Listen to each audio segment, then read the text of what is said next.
Assalamualaikum warahmatullahi wabarakatuh. Kami dari kelompok 7 akan mempresentasikan hasil diskusi dari kelompok kami mengenai pemikiran ekonomi Islam klasik. Sebelumnya, perkenalkan nama dari kelompok kami, yaitu yang pertama Lu'lu'ul Fasihah NIM 2150110014. Yang kedua, saya sendiri Cahya Wulandari NIM 2150110016. Yang ketiga, Thaifatul Khairiyah NIM 2150110018. Yang keempat yaitu Sabrina Amalia Putri NIM 2150110028. Materi yang pertama yaitu sejarah pemikiran ekonomi Islam klasik. Ekonomi Islam di era klasik diawali dari masa Nabi Muhammad SAW yang berada di Madinah sampai masa pemerintahan Khulafaur Rasyidin. Mulanya, ekonomi syariah masih sederhana. Prinsip itu hanya didasarkan dari wahyu Al-Quran dan ijtihad Nabi Muhammad SAW. Praktik ekonomi yang telah dilakukan Nabi dilanjutkan oleh generasi setelahnya hingga saat ini. Sebagian besar diskusi ini hanya terkubur dalam literar tafsir Al-Quran, syariah hadis, dasar-dasar hukum, ushul fikih, dan hukum fikih. Objek kajian dalam pemikiran ekonomi Islam bukanlah ajaran tentang ekonomi, tetapi pemikiran para ilmuwan Islam tentang ekonomi dalam sejarah atau bagaimana mereka memahami ajaran Al-Quran dan Sunnah tentang ekonomi. Adanya label Islam dalam ekonomi menjadi dasar hukum bahwa ekonomi itu bukanlah ekonomi konvensional. Dari sumber hukum ini menjadikan ilmu ekonomi disebut ekonomi Islam. Atau kalau dihubungkan dengan sumber ajaran Islam, berarti ekonomi Islam adalah sebuah ilmu yang didasarkan atas Al-Quran dan hadis. Materi yang kedua yaitu pemikiran ekonomi Abu Yusuf. Kekuatan utama pemikiran Abu Yusuf adalah dalam permasalahan keuangan publik. Terlepas dari prinsip-prinsip perpajakan dan pertanggungjawaban negara Islam terhadap kesejahteraan rakyatnya, beliau memberikan beberapa saran tentang cara-cara mendapatkan sumber perbelanjaan untuk pembangunan jangka panjang seperti pembangunan infrastruktur dan irigasi bagi pertanian. Materi yang selanjutnya akan disampaikan oleh Mbak Lu'lu'ul Fasihah. Kepadanya saya persilahkan. Selanjutnya adalah pemikiran ekonomi Abu Ubaid. Yang pertama, filosofis hukum ekonomi. Abu Ubaid menekankan keadilan sebagai prinsip utama dalam menyatakan bahwa zakat tabungan dapat diberikan kepada negara atau pribadi penerima secara langsung. Tapi bagi zakat komoditas harus diberikan kepada pemerintah, dan jika tidak, maka kewajiban agama diasumsikan tidak dilaksanakan. Abu Ubaid juga menekankan bahwa perbendaharaan negara tidak boleh disalahgunakan atau dimanfaatkan untuk kepentingan pribadi. Dengan kata lain, bendaharaan negara harus digunakan untuk kepentingan publik. Yang kedua, kepemilikan dan kebijakan pertanian. Abu Ubaid berpendapat bahwa hubungan antara kepemilikan dengan kebijakan perbaikan tanah merupakan kebijakan bagi pemerintah. Setiap deklarasi resmi terhadap kepemilikan individu atas tanah tandus yang disuburkan sebagai insentif untuk meningkatkan produksi pertanian. Karena itu, tanah yang diberikan dengan persyaratan untuk diolah dan dibebaskan dari kewajiban pajak. Jika dibiarkan menganggur selama 3 tahun berturut-turut, akan didenda dan kemudian dialihkan kepemilikannya kepada penguasa. Yang ketiga, distribusi zakat berbasis kebutuhan. Pendekatan yang dilakukan oleh Abu Ubaid ini mengindikasikan bahwa 3 kelompok sosioekonomi yang berkait dengan status zakat, yaitu yang pertama, kalangan kaya yang terkena wajib zakat. Yang kedua, kalangan menengah yang tidak terkena wajib zakat tapi juga tidak berhak menerima zakat. Yang ketiga, kalangan penerima zakat. Berkaitan dengan hal tersebut, Abu Ubaid mengadopsi prinsip mendistribusikan kepada setiap orang menurut kebutuhannya masing-masing dan bagi setiap orang sesuai dengan haknya. Abu Ubaid mengakui adanya dua fungsi uang yang tidak memiliki nilai intrinsik sebagai standar dari nilai pertukaran dan sebagai media pertukaran. Abu Ubaid mengakui adanya fungsi uang sebagai penyimpan nilai dari suatu barang.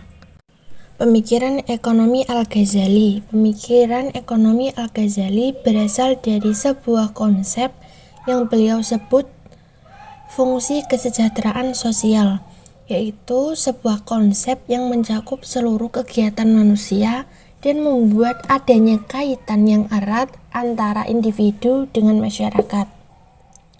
Beliau menyatakan bahwasannya pendapatan dan kekayaan seorang berasal dari 3 sumber, yaitu tenaga individual, laba perdagangan, dan pendapatan karena nasib baik.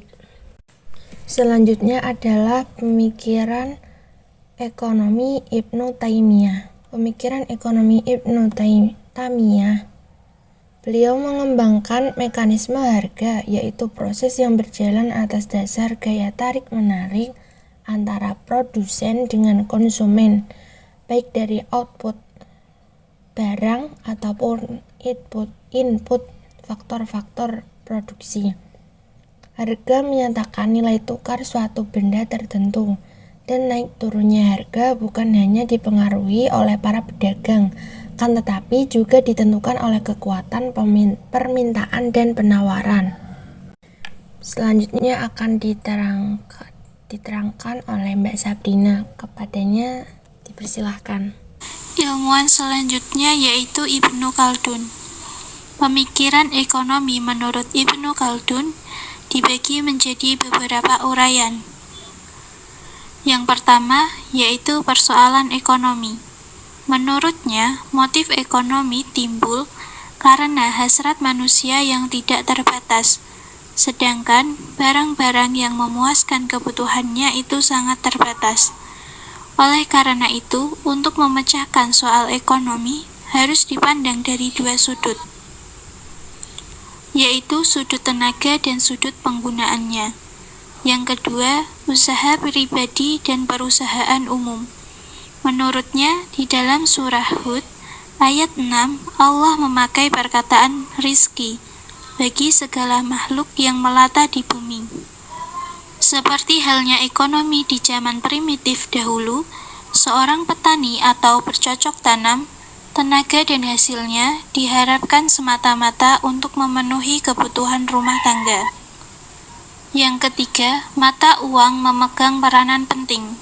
Ibnu Khaldun meramalkan bahwa barang galian ini akan mengambil tempat terpenting di dalam dunia perekonomian, yaitu menjadi alat penukar dan pengukur harga dalam nilai usaha, menjadi alat perhubungan, dan menjadi alat simpanan di dalam bank.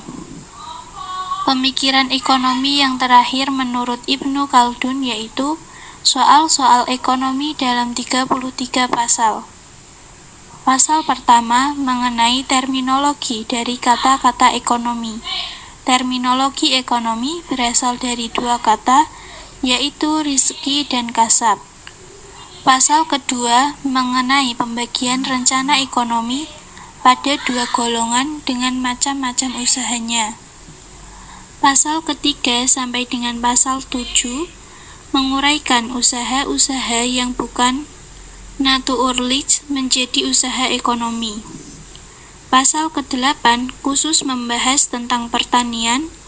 Pasal ke-9 sampai dengan pasal 15 membahas tentang perdagangan dalam berbagai segi. Pasal 16 sampai dengan pasal 33 memberikan analisa mengenai perusahaan dalam semua bagiannya. Ilmuwan selanjutnya yaitu Al-Mawardi. Pemikiran ekonomi menurut Al-Mawardi dibagi menjadi beberapa bagian. Yang pertama, negara dan aktivitas ekonomi. Al-Mawardi mengatakan bahwa kepemimpinan negara merupakan instrumen meneruskan misi kenabian untuk memelihara agama dan mengatur dunia. Dengan demikian, negara memiliki peran aktif demi terrealisasinya tujuan material dan spiritual. Yang kedua, pinjaman publik. Menurut Al-Mawardi, dalam pinjaman publik ada perbedaan antara pembiayaan tugas-tugas perintah negara dan pembiayaan kepentingan serta kesejahteraan umum masyarakat. Al-Mawardi memperbolehkan pinjaman dengan syarat untuk memenuhi pembiayaan negara yang lebih ditetapkan. Yang ketiga yaitu perpajakan. Al-Mawardi mempunyai pandangan yang berbeda dengan tren pendapat pada masa klasik. Menurutnya, keadilan baru akan terwujud terhadap para pembayar pajak jika para petugas pemungut pajak mempertimbangkan setidaknya 4 faktor dalam penilaian kharaj, yaitu kesuburan tanah, jenis tanaman, sistem irigasi, dan jarak antara tanah yang menjadi objek kharaj dengan pasar. Pemikiran ekonomi menurut Al-Mawardi yang terakhir yaitu lembaga keuangan negara atau Baitul Mal.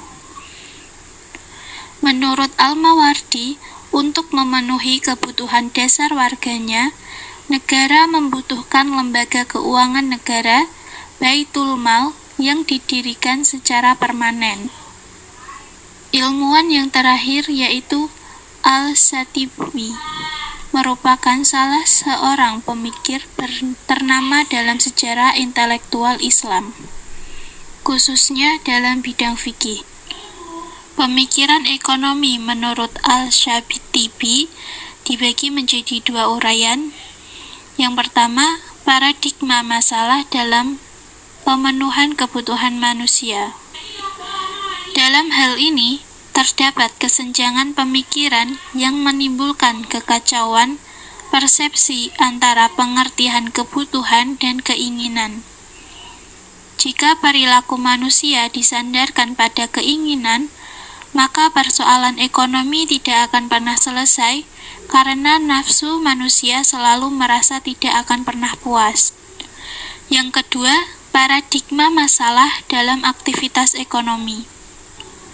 Dalam hal ini, manusia senantiasa dituntut untuk mencari kemaslahatan, aktivitas ekonomi produksi, konsumsi dan pertukaran yang menyertakan kemaslahatan seperti didefinisikan syariah, harus diikuti sebagai kewajiban agama untuk memperoleh kebaikan di dunia dan akhirat. Kemaslahatan dalam aktivitas ekonomi mengandung makna bahwa aktivitas ekonomi yang dilakukan atas dasar maslahah akan mendatangkan manfaat dan berkah. Sekian materi yang bisa kami sampaikan, kurang lebihnya kami mohon maaf. Wassalamualaikum warahmatullahi wabarakatuh.